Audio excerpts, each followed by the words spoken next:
एक छोटे से गांव में जहां कच्ची सड़कों पर मिट्टी की खुशबू बसी थी, वहां रहती थी राधा, एक गरीब लेकिन मासूम और मेहनती लड़की।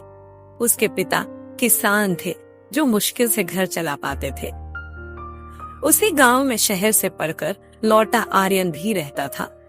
उसके पिता गांव के सबसे अमीर जमींदार थे। आर्यन पढ़ाई पूरी कर शहर से लौटा था, लेकिन उसे गांव की सादगी से बहुत लगाव था।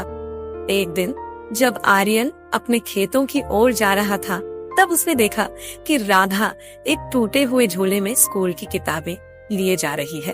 तभी एक तेज हवा के झोंके से उसकी किताबें गिर गईं। आर्यन ने आगे बढ़कर किताबें उठाई और पहली बार उनकी नजरें मिली।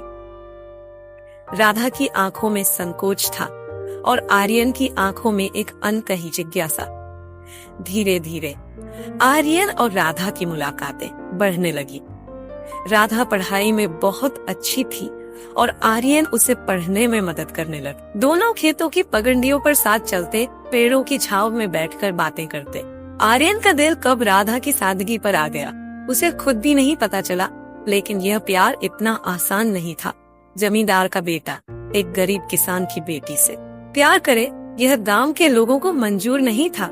जब आर्यन के पिता को यह बात पता चली तो उन्होंने उसे कड़ी फटकार लगाई। राधा का परिवार भी डर गया। समाज के डर से उसके माता पिता ने उसे घर से निकलने तक नहीं दिया। लेकिन प्यार कहाँ रुकता है। आर्यन ने हार नहीं मानी। उसने गांव के लोगों को समझाने की कोशिश की कि प्यार जात पात या अमीरी गरीबी नहीं देखता। धीरे धीरे कुछ लोग आर्यन के समर्थन में आ गए। उसकी माँ भी चाहती थी कि उसका बेटा खुश रहे। जब आर्यन के पिता ने देखा कि उनका बेटा इस प्यार के लिए किसी भी हद तक जाने को तैयार है, तो उन्होंने हार मान ली। आर्यन ने अपने माता पिता को यह यकीन दिलाया कि राधा सिर्फ एक गरीब लड़की नहीं, बल्कि एक होनहार और संस्कारी लड़की भी है। अंततः दोनों परिवारों की सहमति से आर्यन और राधा की शादी हुई।